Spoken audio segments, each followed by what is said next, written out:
ତ ଦର୍ଶକ ବନ୍ଧୁ ନୂଆ ମାସ ଆରମ୍ଭ ହୋଇଯାଇଥିବା ବେଳେ ବର୍ତ୍ତମାନ କେନ୍ଦ୍ର ସରକାରଙ୍କ ତରଫରୁ ଏବଂ ଆମ ରାଜ୍ୟ ଓଡ଼ିଶା ସରକାରଙ୍କ ତରଫରୁ ସାରା ରାଜ୍ୟରେ ଏବଂ ସାରା ଭାରତବର୍ଷରେ ବର୍ତ୍ତମାନ ସମସ୍ତ ଲୋକମାନଙ୍କ ପାଇଁ ନୂଆ ନିୟମକୁ ଲାଗୁ କରାଯାଇଛି। ଯେମିତିକି ବର୍ତ୍ତମାନ ଆମର ରାସନ କାର୍ଡକୁ ନେଇକି ନୂଆ ନିୟମ ଲାଗୁ କରାଯାଇଛି। ତା ସହିତ phone pay, Google pay, Paytm ସମେତ ୟୁପିଆଇରେ ମଧ୍ୟ ନୂଆ ନିୟମ ଲାଗୁ ହୋଇଛି। ତା ସହିତ ବ୍ୟାଙ୍କ ସୁଧରେ ମଧ୍ୟ ପରିବର୍ତ୍ତନ ହୋଇଛି ଏବଂ ଏହି ଜୁନ ମାସରେ ସମସ୍ତ ଚାଷୀ ଭାଇମାନଙ୍କୁ 2000 ଟଙ୍କା ମଧ୍ୟ ମିଳିବାକୁ ଯାଉଛି। ତା ସହିତ ଆପଣମାନଙ୍କର କ୍ରେଡିଟ୍ କାର୍ଡ଼ ଏବଂ ଡେବିଟ୍ କାର୍ଡ଼ ଏବଂ ଏଟିଏମ୍ କାର୍ଡ଼ରେ ମଧ୍ୟ ନୂଆ ନିୟମ ଲାଗୁ ହୋଇଛି। ଆଉ ରେଲୱେକୁ ନେଇକି ମଧ୍ୟ ନୂଆ ନିୟମ ଆସିଯାଇଛି। ତା ସହିତ ଟ୍ରାଫିକ୍ ନିୟମରେ ମଧ୍ୟ ବଡ଼ ଅପଡେଟ୍ ରହିଛି। ଆଉ ତା ସହିତ ଏଲପିଜି ଗ୍ୟାସ୍ ସିଲିଣ୍ଡରକୁ ନେଇକି ମଧ୍ୟ ବର୍ତ୍ତମାନ ଖୁସି ଖବର ପଳେଇ ଆସିଛି। ତେବେ ଚାଲନ୍ତୁ ଏ ଭିଡ଼ିଓରେ ପୁରା ଆମେ ଡିଟେଲ୍ସରେ ଆଲୋଚନା କରିବା ଯେ ବର୍ତ୍ତମାନ ସରକାରଙ୍କ ତରଫରୁ ଏହି ନୂଆ ମାସରେ କେଉଁ ସବୁ ନୂଆ ନିୟମକୁ ଲାଗୁ କରାଯାଇଛି। ତ ଭିଡ଼ିଓଟିକୁ ଶେଷ ପର୍ଯ୍ୟନ୍ତ ନିହାତି ଦେଖିବେ ଏବଂ ତା ସହିତ ଭିଡ଼ିଓକୁ ଗୋଟିଏ ଲାଇକ୍ କରିକି ଚ୍ୟାନେଲକୁ ମଧ୍ୟ ସବସ୍କ୍ରାଇବ୍ କରିଦେବେ। ତେବେ ଚାଲନ୍ତୁ ଦର୍ଶକ ବନ୍ଧୁ ଆଉ ଡେରି ନ କରି ଶୀଘ୍ର ଆମେ ଆମର ପ୍ରଥମ ନୂଆ ନିୟମ ବିଷୟରେ ଜାଣିବା, ଯାହାକି ଆମର ରାସନ କାର୍ଡ଼କୁ ନେଇକି ବର୍ତ୍ତମାନ ରହିଛି। ଯେମିତିକି ଆପଣମାନେ ଦେଖିପାରୁଥିବେ ଯେ ରାସନ କାର୍ଡ଼ ଥିଲେ ନୂଆ ନିୟମ ବର୍ତ୍ତମାନ ଲାଗୁ କରାଯାଇଛି। ତ କ'ଣ ନୂଆ ନିୟମ ଲାଗୁ କରାଯାଇଛି? ଯେମିତିକି ଆପଣମାନେ ସମସ୍ତେ ଜାଣିଛନ୍ତି ଯେ ରାସନ କାର୍ଡ଼ର ଲାଭ ପାଇବା ପାଇଁ ଇ-KYCକୁ ସରକାର ବାଧ୍ୟତାମୂଳକ କରିଛନ୍ତି। ତ ଯେଉଁମାନଙ୍କ ପାଖରେ ରାସନ କାର୍ଡ଼ ରହିଛି ବା ରାସନ କାର୍ଡ଼ରେ ଯେଉଁମାନଙ୍କର ନାଁ ରହିଛି ତ ସେମାନଙ୍କୁ ସମସ୍ତଙ୍କୁ ସରକାର ଇ-KYC କରିବା ପାଇଁ ବାଧ୍ୟତାମୂଳକ କରିଦେଇଛନ୍ତି। ତେଣୁ ଯେଉଁମାନେ ଏପର୍ଯ୍ୟନ୍ତ ଇ-KYC କରିନାହାନ୍ତି ତ ସେମାନଙ୍କ ପାଇଁ ବର୍ତ୍ତମାନ ଅପଡେଟ୍ ପଳେଇ ଆସିଛି। ଅପଡେଟ୍ କ'ଣ ରହିଛି ନା ଇ-KYCର ଶେଷ ତାରିଖକୁ ବର୍ତ୍ତମାନ ମାର୍ଚ୍ଚ 31 ତାରିଖରୁ ବଢ଼େଇକି ଜୁନ 30 ତାରିଖ ଯାଏ ଆପଣଙ୍କର ରଖାଯାଇଛି। ଅର୍ଥାତ୍ ଜୁନ 30 ପର୍ଯ୍ୟନ୍ତ ରାସନ କାର୍ଡ଼ର ଇ-KYC ଯେଉଁମାନେ କରିନାହାନ୍ତି ତ ସେମାନେ ଆରାମସେ ବର୍ତ୍ତମାନ କରିପାରିବେ। ତ କେଉଁଠି କରିବେ ନା ଆପଣମାନେ ଯଦି ବାହାର ରାଜ୍ୟରେ ଅଛନ୍ତି ତାହେଲେ ଜନସେବା କେନ୍ଦ୍ରକୁ ଯାଇକି କରିପାରିବେ କିମ୍ବା ଆପଣମାନେ ଆପଣଙ୍କ ଡିଲରଙ୍କ ପାଖକୁ ଯାଇକି ମଧ୍ୟ କରିପାରିବେ। ଆଉ ତା ସହିତ ଆପଣମାନେ ମନେ ରଖିବେ ଯେଉଁଟା ସରକାର ବର୍ତ୍ତମାନ ବଡ଼ ଘୋଷଣା କରିଛନ୍ତି ଯେ ଯେଉଁମାନେ ବର୍ତ୍ତମାନ ଜୁନ 30 ଭିତରେ ଇ-KYC କରୁନାହାନ୍ତି ତ ସେମାନଙ୍କୁ ଆଉ ଆଗାମୀ ଜୁଲାଇ ମାସରୁ କୌଣସି ପ୍ରକାରର ଲାଭ ଦିଆଯିବ ନାହିଁ। ତ ଆପଣମାନଙ୍କୁ ରାସନ କାର୍ଡ଼ରେ ଯେଉଁ ଚାଉଳ, ଗହମ କିମ୍ବା କିରୋସିନ, ଡାଲି ଯାହା ବି ଯୋଗାଇ ଦିଆଯାଉଛି ତ ଯେଉଁମାନେ ଜୁନ 30 ଭିତରେ ଇ-KYC କରୁନାହାନ୍ତି ତ ସେମାନଙ୍କୁ ଆଉ ସେସବୁର ଲାଭ ମିଳିବ ନାହିଁ। ତାପରେ ଆମେ ଦେଖିବା ଯେ ଦ୍ୱିତୀୟ ନିୟମ କ'ଣ ରହିଛି। ଯେମିତିକି ଆପଣମାନେ ଜାଣିଥିବେ ଅଲରେଡ଼ି ମଧ୍ୟ ଆମେ ଭିଡ଼ିଓ ପ୍ରୋଭାଇଡ଼ କରିଦେଇଛୁ ଯେ ପିଏମ୍ କିଷାନ ଯୋଜନାକୁ ନେଇକି ବର୍ତ୍ତମାନ କେନ୍ଦ୍ର ସରକାରଙ୍କ ତରଫରୁ ନୂଆ ନିୟମ ମଧ୍ୟ ଲାଗୁ କରାଯାଇଛି। ତ କ'ଣ ନୂଆ ନିୟମ ଲାଗୁ ହୋଇଛି ନା ବର୍ତ୍ତମାନ ସମସ୍ତ ଚାଷୀ ଭାଇମାନଙ୍କୁ ପିଏମ୍ କିଷାନ ଯୋଜନାର ଲାଭ ପାଇବାକୁ ହେଲେ ଫାର୍ମର ରେଜିଷ୍ଟ୍ରେସନ୍ କରିବାକୁ ହେବ ବା ଫାର୍ମର ରେଜିଷ୍ଟ୍ରେସନକୁ ବାଧ୍ୟତାମୂଳକ କରାଯାଇଛି। ଯେଉଁମାନେ ଫାର୍ମର ରେଜିଷ୍ଟ୍ରେସନ୍ କରୁନାହାନ୍ତି ତ ସେମାନଙ୍କୁ ଆଉ ପିଏମ୍ କିଷାନ ଯୋଜନାର ଟଙ୍କା କିମ୍ବା ସିଏମ୍ କିଷାନ ଯୋଜନାର ଟଙ୍କା ମିଳିପାରିବ ନାହିଁ। ତ ସେ ନେଇକି ବର୍ତ୍ତମାନ ଅପଡେଟ୍ ଦେଇଛନ୍ତି। ତ ଆପଣମାନେ ମନେ ରଖିବେ ଯେ ଏହି ଜୁନ ମାସରେ ଆମର ଚାଷୀ ଭାଇମାନଙ୍କୁ ପିଏମ୍ କିଷାନ ଯୋଜନାର ଯେଉଁ 20ତମ କିସ୍ତିର ଟଙ୍କା ଦିଆଯିବ ତ ସେ ସମୟରେ ଏହି ନୂଆ ନିୟମଟି ଲାଗୁ କରାଯାଇ ନାହିଁ। ଅର୍ଥାତ୍ ଯେଉଁ ଚାଷୀ ଭାଇମାନେ ପୂର୍ବରୁ ପିଏମ୍ କିଷାନ ଯୋଜନାର ଟଙ୍କା ପାଉଥିଲେ ଆଉ ସେମାନେ ଯଦି ଫାର୍ମର ରେଜିଷ୍ଟ୍ରେସନ୍ କରିଥାନ୍ତୁ କିମ୍ବା ନ କରିଥାନ୍ତୁ ତ ସେମାନଙ୍କୁ ଏହି ଜୁନ ମାସରେ 20ତମ କିସ୍ତିର 2000 ଟଙ୍କା ମିଳିଯିବ। କିନ୍ତୁ ଆଗାମୀ ଯେଉଁ 21ତମ କିସ୍ତିର ସରକାର ଟଙ୍କା ଦେବେ ତ ସେତେବେଳେ ଆମର ଯେଉଁ ଚାଷୀ ଭାଇମାନେ ଫାର୍ମର ରେଜିଷ୍ଟ୍ରେସନ୍ କରିଥିବେ କେବଳ ସେମାନଙ୍କୁ ଟଙ୍କା ମିଳିବ। ତେବେ ଏ ନେଇକି ମୁଁ ଡିଟେଲ୍ସ ଭିଡ଼ିଓ ଆମ ଚ୍ୟାନେଲରେ ଅପଲୋଡ଼ କରିଦେଇଛି, ତ ଆପଣମାନେ ମଧ୍ୟ ତାକୁ ଦେଖିନେବେ।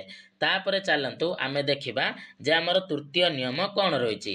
ଯେମିତିକି ଆପଣମାନେ ଦେଖିପାରୁଥିବେ ଯେ ଜୁନ ମାସରେ ଆପଣଙ୍କର ବ୍ୟାଙ୍କ ଗୁଡ଼ିକ ପ୍ରାୟ 12 ଦିନ ପାଇଁ ବନ୍ଦ ରହିବ। ତ କେଉଁ କେଉଁ ଦିନ ବ୍ୟାଙ୍କ ଗୁଡ଼ିକ ବନ୍ଦ ରହିବ ତ ସେ ତାରିଖକୁ ଆପଣମାନେ ନୋଟ୍ କରିକି ରଖିଥାନ୍ତୁ, ଯାହାଦ୍ୱାରା ଆପଣମାନେ ସେଇଦିନ ବ୍ୟାଙ୍କକୁ ଯିବେ ନାହିଁ ଆଉ ଅଯଥା ହଇରାଣ ମଧ୍ୟ ହେବେ ନାହିଁ। ଯେମିତିକି ଆପଣମାନେ ଏଠି ଦେଖିପାରୁଥିବେ ଯେ ଜୁନ 7ରେ ବ୍ୟାଙ୍କ ବନ୍ଦ ରହିବ, କାହିଁକିନା ସେଇଟା ଆପଣଙ୍କର ସଟରଡେ ରହୁଛି ଆଉ ସେଇଦିନ ଆମର ଇଦ୍ ମଧ୍ୟ ପଡ଼ୁଛି। ତା ସହିତ ଜୁନ 14ରେ ମଧ୍ୟ ବ୍ୟାଙ୍କ ବନ୍ଦ ରହିବ, ତ ସେଇଟା ଆପଣଙ୍କର ସେକେଣ୍ଡ ସଟରଡେ ରହୁଛି ଆଉ ତା ସହିତ ଆମର ପହିଲି ରଜ ମଧ୍ୟ ରହୁଛି। ତ ସେଥିପାଇଁ ମଧ୍ୟ ଆମ ଓଡ଼ିଶାରେ ବ୍ୟାଙ୍କ ବନ୍ଦ ରହିବ। ତେଣୁ ଯେଉଁ ଡେଟ୍ ଗୁଡ଼ାକ ମୁଁ କହୁଛି ତ ସେଇଦିନ ଆମ ଓଡ଼ିଶାରେ ହିଁ ବ୍ୟାଙ୍କ ବନ୍ଦ ରହିବ। ତାପରେ ଜୁନ୍ 15ରେ ଆପଣଙ୍କର ସଣ୍ଡେ ପଡ଼ୁଛି, ତା ସହିତ ରଜ ସଂକ୍ରାନ୍ତି ପଡ଼ୁଛି, ତ ସେଥିପାଇଁ ବ୍ୟାଙ୍କ ବନ୍ଦ ରହିବ। ଆଉ ଜୁନ୍ 27ରେ ଆପଣଙ୍କର ଶୁକ୍ରବାର ପଡ଼ୁଛି ଏବଂ ରଥଯାତ୍ରା ଆପଣଙ୍କର ପଡ଼ୁଛି, ତ ସେଥିପାଇଁ ସମସ୍ତ ବ୍ୟାଙ୍କ ବନ୍ଦ ରହିବ। ଜୁନ୍ 28ରେ ଆପଣମାନଙ୍କର 4th ସଟରଡେ ପଡ଼ୁଛି, ତ ସେଥିପାଇଁ ଆପଣଙ୍କର ସବୁ ବ୍ୟାଙ୍କ ଗୁଡ଼ିକ ବନ୍ଦ ରହିବ। ତା ସହିତ ଏହି ମାସରେ ଆପଣଙ୍କର 5ଟି ରବିବାର ପଡ଼ୁଛି, ଜୁନ୍ 1 ତାରିଖ, ଜୁନ୍ 8 ତାରିଖ, ଜୁନ୍ 15 ତାରିଖ, ଜୁନ୍ 22 ତାରିଖ ଏବଂ ଜୁନ୍ 29 ତାରିଖ। ତ ଏହି 5 ଦିନ ଏବଂ ଏଇଠି ଆପଣମାନଙ୍କର ରହିଲା 5 ଦିନ, ଟୋଟାଲ ଆପଣଙ୍କର ଓଡ଼ିଶାରେ 10 ଦିନ ପାଇଁ ବ୍ୟାଙ୍କ ବନ୍ଦ ରହିବ। ତା ସହିତ ଆପଣମାନଙ୍କର ଅଲଗା ରାଜ୍ୟରେ ଆହୁରି ଅଲଗା 2 ଦିନ ମଧ୍ୟ ବ୍ୟାଙ୍କ ଗୁଡ଼ିକ ଛୁଟି ରହୁଛି। ତ ଏଇଟା ଆପଣମାନେ ଜାଣିଗଲେ। ତାପରେ ବର୍ତ୍ତମାନ ଚତୁର୍ଥ ନିୟମ ଆପଣଙ୍କର କ'ଣ ରହିଛି ନା ୟୁପିଆଇକୁ ନେଇକି ରହିଛି। ଅର୍ଥାତ୍ ଆମେ ଯେଉଁ phone pay, Google pay, Paytm କିମ୍ବା କୌଣସି ବି ୟୁପିଆଇ ଆପ୍ର ବ୍ୟବହାର କରୁଛନ୍ତି, ତ ସେ ଜାଗାରେ ବର୍ତ୍ତମାନ ସରକାର ନୂଆ ନିୟମ ଲାଗୁ କରିଛନ୍ତି। ତ ବର୍ତ୍ତମାନ ୟୁପିଆଇରେ କ'ଣ ନୂଆ ନିୟମ ଲାଗୁ କରାଯାଇଛି ନା ଯଦି ଆପଣମାନେ ବର୍ତ୍ତମାନ ସମୟରେ ଟଙ୍କା ପଠାଉଛନ୍ତି, ତାହେଲେ ଏବେଠାରୁ ଆପଣଙ୍କର କ'ଣ ହେବ ନା ଯେଉଁ ବ୍ୟକ୍ତିକୁ ଆପଣମାନେ ଟଙ୍କା ପଠାଇବେ ତ ତାଙ୍କର ବ୍ୟାଙ୍କ ଆକାଉଣ୍ଟରେ ଯାହା ବି ଅରିଜିନାଲ ନେମ୍ ଥିବ, ତ ସେଇ ନେମ୍ଟା ଆପଣଙ୍କ ଫୋନ୍ ପେ କିମ୍ବା ଗୁଗୁଲ୍ ପେ ବା ଯେଉଁ ୟୁପିଆଇରେ ଆପଣମାନେ ପଇସା ପଠାଇବେ ତ ସେ ଜାଗାରେ ଶୋ କରିବ। କିନ୍ତୁ ପୂର୍ବରୁ କେମିତି ହେଉଥିଲା ନା ଯେତେବେଳେ ଆମେ ଜଣେ ସାଙ୍ଗକୁ କିମ୍ବା କାହାକୁ ଆମେ ଫୋନ୍ ପେରେ ଟଙ୍କା ପଠାଉଥିଲେ କିମ୍ବା ଗୁଗୁଲ୍ ପେରେ ଟଙ୍କା ପଠାଉଥିଲେ, ତ ତା ନମ୍ବରକୁ ଆମେ ଆମ ଫୋନ୍ରେ ଯେଉଁ ନେମ୍ରେ ସେଭ୍ କରିକି ରଖିଥିଲେ, ମାନେ ଯେଉଁ ନାମରେ ସେଭ୍ କରିକି ରଖିଥିଲେ, ତ ତାର ସେଇ ନାଁଟା ଦେଖାଉଥିଲା। କିନ୍ତୁ ପ୍ରକୃତରେ ବ୍ୟାଙ୍କରେ ତାର ନାଁ କ'ଣ ଅଛି ସେଇଟା ଦେଖାଉନଥିଲା, ଯାହାଦ୍ୱାରା ବହୁତ କିଛି ଫ୍ରଡ୍ ହେଉଥିଲା। ମାନେ ଆମେ ଜାଣିପାରୁନଥିଲେ ଯେ ପ୍ରକୃତରେ ଏଇ ଟଙ୍କାଟି କାହା ପାଖକୁ ଯାଉଛି ବା କାହା ବ୍ୟାଙ୍କ ଆକାଉଣ୍ଟକୁ ଯାଉଛି। କିନ୍ତୁ ବର୍ତ୍ତମାନ ଆପଣଙ୍କର ଏନପିସିଆଇ କ'ଣ କଲା ନା ଏସବୁକୁ ରୋକିବା ପାଇଁ ଗୋଟିଏ ବଡ଼ ପଦକ୍ଷେପ ନେଇଛି। ଯେତେବେଳେ ଆପଣମାନେ କାହାର ବି ୟୁପିଆଇ ନମ୍ବରକୁ ଟାଇପ୍ କରିବେ, ତ ସେଇ ନମ୍ବରରେ ଯେଉଁ ବ୍ୟାଙ୍କ ଆକାଉଣ୍ଟଟି ଲିଙ୍କ ଥିବ, ତ ସେଇ ବ୍ୟାଙ୍କ ଆକାଉଣ୍ଟରେ ଅରିଜିନାଲ ନାଁ ଯାହା ବି ଥିବ, ତ ତା ନାଁଟା ଏଠାରେ ଶୋ କରିବ। ଆଉ ଆପଣମାନେ ଯେଉଁ ମୋବାଇଲରେ ନାଁଟିକୁ ସେଭ୍ କରିଥିଲେ, ତ ସେ ନାଁଟି ଆପଣମାନଙ୍କର ଆଉ ବାହାରିବ ନାହିଁ। ତ ଏଇଟା ଆପଣମାନଙ୍କର ଗୋଟିଏ ଭଲ ପଦକ୍ଷେପ ନିଆଯାଇଛି। ଆଉ ତା ସହିତ 16 ଜୁନରୁ ମାତ୍ର 15 ସେକେଣ୍ଡରେ ଆପଣମାନଙ୍କର ପେମେଣ୍ଟ ହେଇଯିବ। ତ ପୂର୍ବରୁ କ'ଣ ହେଉଥିଲା ନା ଯେତେବେଳେ ଆପଣମାନେ ଫୋନ୍ ପେରେ ବା ଗୁଗୁଲ୍ ପେରେ ପେମେଣ୍ଟ କରୁଥିଲେ, ତ ଆପଣମାନଙ୍କର ସେଇଟା 30 ସେକେଣ୍ଡର ସମୟ ନେଉଥିଲା ଏବଂ ତାପରେ ଯାଇକି ଆପଣମାନଙ୍କର ପେମେଣ୍ଟଟି ସକ୍ସେସଫୁଲ୍ ହେଉଥିଲା। କିନ୍ତୁ ବର୍ତ୍ତମାନ ଏବେକା ଡେଟ୍ରେ ତାକୁ ଆହୁରି କମ୍ କରିଦିଆଯାଇଛି। ମାତ୍ର 15 ସେକେଣ୍ଡ ଭିତରେ ଆପଣଙ୍କର ପେମେଣ୍ଟ ସକ୍ସେସଫୁଲ୍ ହେଇଯିବ। ତା ସହିତ ଜୁଲାଇ 31ରୁ ବାଲାନ୍ସ ଚେକ୍ ଏବଂ ଟ୍ରାଞ୍ଜାକ୍ସନ୍ ହିଷ୍ଟ୍ରି ଚେକ୍ରେ ଆପଣଙ୍କର ଲିମିଟ୍ ଲଗାଯିବ। ଅର୍ଥାତ୍ କେବଳ ଦିନକୁ 50 ଥର ବାଲାନ୍ସ ଚେକ୍ ଆପଣମାନେ କରିପାରିବେ, ଅଧିକ ଚେକ୍ କରିବା ପାଇଁ ଆପଣଙ୍କୁ ଆଉ ଦିଆଯିବ ନାହିଁ। ଯେମିତିକି ବର୍ତ୍ତମାନ ସମୟରେ ଆମେ ଯଦି ଫୋନ୍ ପେ କିମ୍ବା ଗୁଗୁଲ୍ ପେ କିମ୍ବା କୌଣସି ଜାଗାରେ ବି ଯଦି ଆମେ ବାଲାନ୍ସ ଚେକ୍ କରୁଛନ୍ତି, ତ ସେଥିପାଇଁ କିଛି ନିୟମ କାନୁନ ନାହିଁ। ଆମେ ଯେତେବେଳେ ଚାହୁଁଛନ୍ତି ସେତେବେଳେ ବାଲାନ୍ସ ଚେକ୍ କରିପାରୁଛନ୍ତି, ଆଉ ଯେତେ ଥର ଚାହୁଁଛନ୍ତି ସେତେ ଥର ବି ବାଲାନ୍ସ ଚେକ୍ କରିପାରୁଛନ୍ତି। କିନ୍ତୁ ବର୍ତ୍ତମାନ ଆପଣଙ୍କର ଜୁଲାଇ 31ରୁ ଏଥିରେ ସରକାର ବା ଏନପିସିଆଇ ତରଫରୁ ଲିମିଟ୍ ଲଗାଇ ଦିଆଯିବ ଯେ ଗୋଟେ ବ୍ୟକ୍ତି ଗୋଟେ ଦିନରେ କେବଳ 50 ଥର ତାଙ୍କର ବାଲାନ୍ସକୁ ଚେକ୍ କରିପାରିବେ। ତ ଏଇଟା ଆପଣମାନେ ମନେ ରଖିବେ। ଆଉ ମନେ ରଖିବେ, ଟଙ୍କା ପଠାଇଲେ କି ଟଙ୍କା ଆସିଲେ ବ୍ୟାଙ୍କରେ କେତେ ଟଙ୍କା ରହିଲା, ତ ତାର ମେସେଜ ମଧ୍ୟ ଆପଣଙ୍କ ମୋବାଇଲକୁ ଆସିବ। ତ ଯେତେବେଳେ ଆପଣମାନେ କାହାଙ୍କ ପାଖକୁ ବି ଟଙ୍କା ପଠାଉଛନ୍ତି ୟୁପିଆଇ ଜରିଆରେ ବା ଆପଣଙ୍କୁ ଯିଏ ବି ଟଙ୍କା ପଠାଉଛନ୍ତି, ତ ତାର ଗୋଟିଏ ମେସେଜ ଆପଣଙ୍କ ଫୋନକୁ ଆସିଯିବ।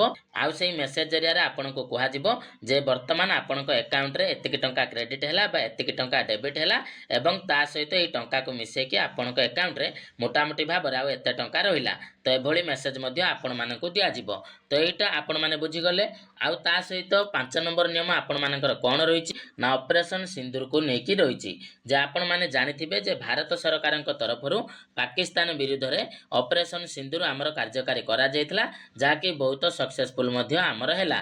ତେଣୁ ବର୍ତ୍ତମାନ ସେହି ଅପରେସନ ସିନ୍ଦୁରର ସଫଳତା ପରେ କେନ୍ଦ୍ର ସରକାର ସମସ୍ତ ସାଂସଦମାନଙ୍କୁ 9 ଜୁନରୁ ଗାଁ ଗାଁରେ ପଦଯାତ୍ରା କରିବାକୁ କହିଛନ୍ତି ଏବଂ ଏହି ସମୟରେ ମାମାନଙ୍କୁ ସିନ୍ଦୁର ଭେଟି ଦେବାକୁ ମଧ୍ୟ କହିଛନ୍ତି। ତ ଅପରେସନ ସିନ୍ଦୁରର ସଫଳତା ପରେ କେନ୍ଦ୍ର ସରକାରଙ୍କ ତରଫରୁ ବର୍ତ୍ତମାନ ସମସ୍ତ ସାଂସଦମାନଙ୍କୁ ନିର୍ଦ୍ଦେଶ ଦିଆଯାଇଛି ଯେ ଆଗାମୀ ଜୁନ୍ 9 ତାରିଖରୁ ଆପଣମାନେ ଆପଣଙ୍କ ଏରିଆରେ ଯେଉଁ ଗାଁ ଗୁଡ଼ିକ ରହିଛି ତ ସେଇ ଗାଁ ଗୁଡ଼ିକରେ କ୍ୟାମ୍ପେନିଂ କରନ୍ତୁ, ପଦଯାତ୍ରା କରନ୍ତୁ ଏବଂ ସମସ୍ତ ଲୋକଙ୍କୁ ସାମିଲ କରାନ୍ତୁ ଏବଂ ଖାସ କରି ଆପଣ ମହିଳାମାନଙ୍କୁ ସିନ୍ଦୁର ଭେଟି ଦେଇକି ସେମାନଙ୍କୁ ଅପରେସନ ସିନ୍ଦୁରର ସଫଳତାର ଜ୍ଞାନ କରନ୍ତୁ। ଏଇଟା ବର୍ତ୍ତମାନ କେନ୍ଦ୍ର ସରକାର ଯୋଜନା କରିଛନ୍ତି।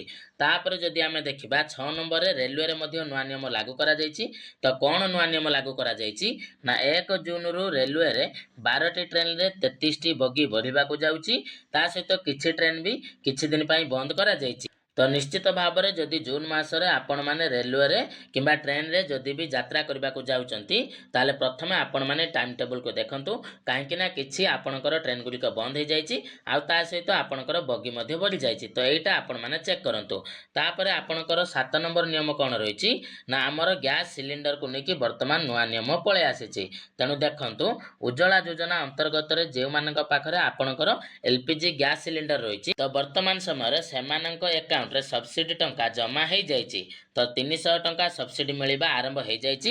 ଯେମିତିକି ପ୍ରମାଣ ସ୍ୱରୂପ ଆପଣମାନେ ଏଠି ଦେଖିପାରୁଥିବେ, ମୁଁ ଗୋଟିଏ ମେସେଜର ସ୍କ୍ରିନଶଟ୍ ମଧ୍ୟ ଲଗେଇ ଦେଇଛି ଯେ dear customer LPG subsidy of RS 300 has been credited to your account ଏବଂ ଟାଇମ୍ ମଧ୍ୟ ଆପଣ ଦେଖିପାରୁଥିବେ। ତ 31 ତାରିଖରେ ଅଲରେଡି ଏହି ଟଙ୍କା ମିଳିଯାଇଛି ବା କ୍ରେଡିଟ୍ ହେଇଯାଇଛି। ତ ଆପଣମାନେ ଆପଣଙ୍କ ବ୍ୟାଙ୍କ ଆକାଉଣ୍ଟକୁ ଚେକ୍ କରନ୍ତୁ ଯେ ସବସିଡି ଟଙ୍କା ଆସିଯାଇଥିବ।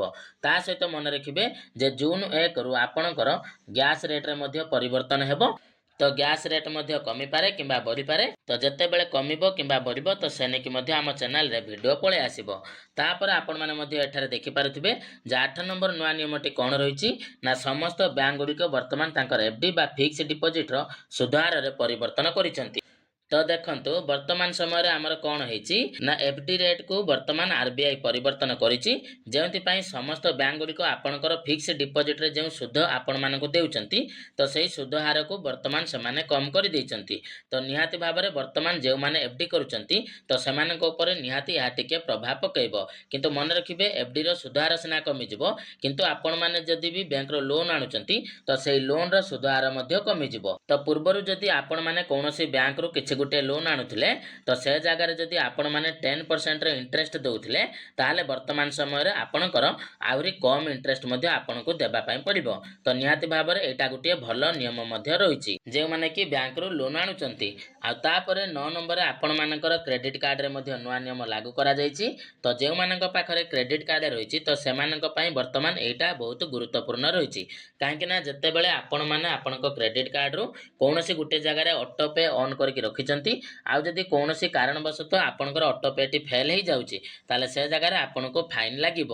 ଆଉ ତା ସହିତ ୟୁଟିଲିଟି ବିଲ୍ ବା ଦୈନିକ ଚଳନୀୟ ବିଲ୍ ଲିମିଟ୍ରୁ ଅଧିକ ଦେଲେ ଆପଣଙ୍କ ଉପରେ ଫାଇନ୍ ଲାଗିବ। ଯେମିତିକି ଆପଣଙ୍କର ଇଲେକ୍ଟ୍ରିକ୍ ବିଲ୍ ବା ଗ୍ୟାସ୍ ବିଲ୍ ଆପଣମାନେ ଦେଉଛନ୍ତି ତାହେଲେ କିଛି କଥା ନାହିଁ, କିନ୍ତୁ ଆପଣମାନଙ୍କର ଗୋଟେ ଲିମିଟ୍ ରଖାଯାଇଛି। ତ ସେଇ ଲିମିଟ୍ରୁ ଯଦି ଆପଣମାନେ ଅଧିକ ଦେଉଛନ୍ତି ତାହେଲେ ସେଇ ଲିମିଟ୍ ଉପରେ ଆପଣମାନଙ୍କର ଚାର୍ଜେସ୍ ଲାଗିବ। ତାପରେ ଆପଣମାନେ ଯଦି କ୍ରେଡିଟ୍ କାର୍ଡ଼ର ବ୍ୟବହାର ପେଟ୍ରୋଲ ପମ୍ପରେ ମଧ୍ୟ କରୁଛନ୍ତି ତାହେଲେ ସେଇଠି ମଧ୍ୟ ଆପଣଙ୍କର ଚାର୍ଜ ଲାଗିବ। ତ ପେଟ୍ରୋଲ ପମ୍ପରେ ଆପଣମାନେ କଦାପି ବି କ୍ରେଡିଟ୍ କାର୍ଡ଼ର ବ୍ୟବହାର କରିବେ ନାହିଁ, ନହେଲେ ଆପଣମାନଙ୍କୁ ଏକ୍ସଟ୍ରା ଚାର୍ଜେସ୍ ମଧ୍ୟ ଦେବା ପାଇଁ ପଡ଼ିବ।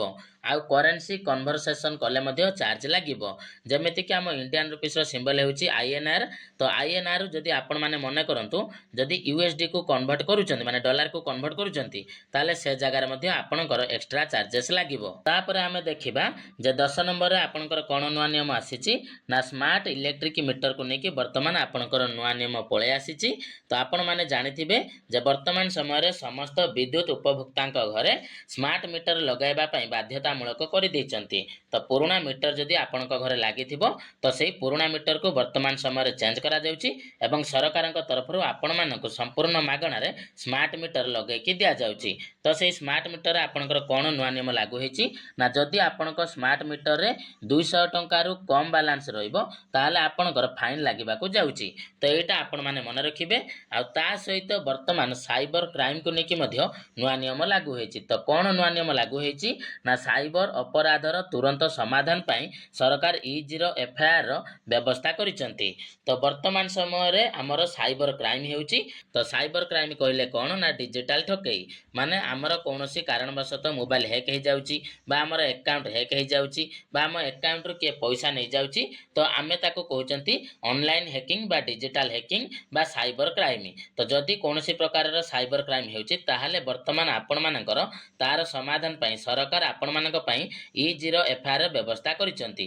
ତ E0 FIR ବ୍ୟବସ୍ଥା କ'ଣ ସେଇଟାକୁ ଆପଣମାନେ ବୁଝନ୍ତୁ। ତ ଯଦି ଜଣେ ବ୍ୟକ୍ତି କୌଣସି ସାଇବର ଅପରାଧ ବା କୌଣସି କମ୍ପ୍ଲେନ୍ ସାଇବର ହେଲ୍ପଲାଇନ୍ ନମ୍ବର 1930 ବା www.cybercrime.gov.in କୁ ଯାଇ କରୁଛନ୍ତି, ତାହେଲେ ସେହି କମ୍ପ୍ଲେନ୍ଟି FIR ହେଇକି ନିକଟସ୍ଥ ପୁଲିସ୍ ଷ୍ଟେସନକୁ ଚାଲିଯିବ, ଯାହାଦ୍ୱାରା ଖୁବ୍ ଶୀଘ୍ର ସମାଧାନ ହେଇଯିବ। ତ ପୂର୍ବରୁ ଯଦି କୌଣସି ବ୍ୟକ୍ତିଙ୍କ ସହ ସାଇବର ଠକାମି ହେଉଥିଲା ତ ସେମାନେ କ'ଣ କରୁଥିଲେ, 1930 ହେଲ୍ପଲାଇନ୍ ନମ୍ବର ଯେଉଁ ରହିଛି ତ ସେଇ ନମ୍ବରକୁ କଲ୍ କରୁଥିଲେ ଏବଂ କମ୍ପ୍ଲେନ୍ କରୁଥିଲେ। କିନ୍ତୁ ସେଇ କମ୍ପ୍ଲେନ୍ଟି ଆପଣଙ୍କର ପୁଲିସ୍ ଷ୍ଟେସନରେ FIR ଆକାରରେ ରେଜିଷ୍ଟ୍ରେସନ କରାଯାଉନଥିଲା, ଆଉ ଆପଣମାନଙ୍କୁ ପୁଣି ଥରେ ପୁଲିସ୍ ଷ୍ଟେସନକୁ ଯାଇକି ଏକ୍ସଟ୍ରା ଗୋଟିଏ FIR ଦେବାକୁ ପଡ଼ୁଥିଲା। କିନ୍ତୁ ବର୍ତ୍ତମାନ ସରକାର ସେ ବ୍ୟବସ୍ଥାକୁ ସମ୍ପୂର୍ଣ୍ଣ ରୂପେ ବନ୍ଦ କରିଦେଇଛନ୍ତି। ଆଉ ତା ବଦଳରେ ବର୍ତ୍ତମାନ ଆପଣମାନଙ୍କର ଯଦି ସାଇବର ଠକାମି ହେଉଛି ତ ତୁରନ୍ତ ଆପଣମାନେ 1930କୁ କଲ୍ କରିକି କମ୍ପ୍ଲେନ୍ ଦେଇପାରିବେ ଏବଂ ଆପଣଙ୍କର ଡିଟେଲ୍ସ ଦେଲା ପରେ ସେଇ କମ୍ପ୍ଲେନ୍ଟି ବର୍ତ୍ତମାନ ଆପଣଙ୍କର E0 FIR କନଭର୍ଟ ହେଇଯିବ ଏବଂ ଆପଣଙ୍କ ନିକଟସ୍ଥ ପୁଲିସ୍ ଷ୍ଟେସନକୁ ସେଇ FIRକୁ ପଠାଇ ଦିଆଯିବ, ଯାହାଦ୍ୱାରା ପୁଲିସ୍ କର୍ମୀମାନେ ମଧ୍ୟ ଶୀଘ୍ର ସେଇ କମ୍ପ୍ଲେନ୍ ବିରୁଦ୍ଧରେ ଆକ୍ସନ୍ ନେଇପାରିବେ ଏବଂ ଆପଣଙ୍କର ସମାଧାନ ମଧ୍ୟ କରିପାରିବେ। ଆଉ ତା ସହିତ www.cybercrime.gov.in ର ଅଫିସିଆଲ ୱେବସାଇଟ୍କୁ ଯାଇକି ମଧ୍ୟ ଆପଣମାନେ କମ୍ପ୍ଲେନ୍ କରିପାରିବେ। ତେବେ ଦର୍ଶକ ବନ୍ଧୁ, ଭିଡ଼ିଓଟି ଇନଫର୍ମେଟିଭ୍ ଲାଗିଥିଲେ ଭିଡ଼ିଓଟିକୁ ଲାଇକ୍ କରିବେ ଏବଂ ଚ୍ୟାନେଲରେ ନୂଆ ହେଇଥିଲେ ଚ୍ୟାନେଲଟିକୁ ସବସ୍କ୍ରାଇବ୍ କରିଦେବେ।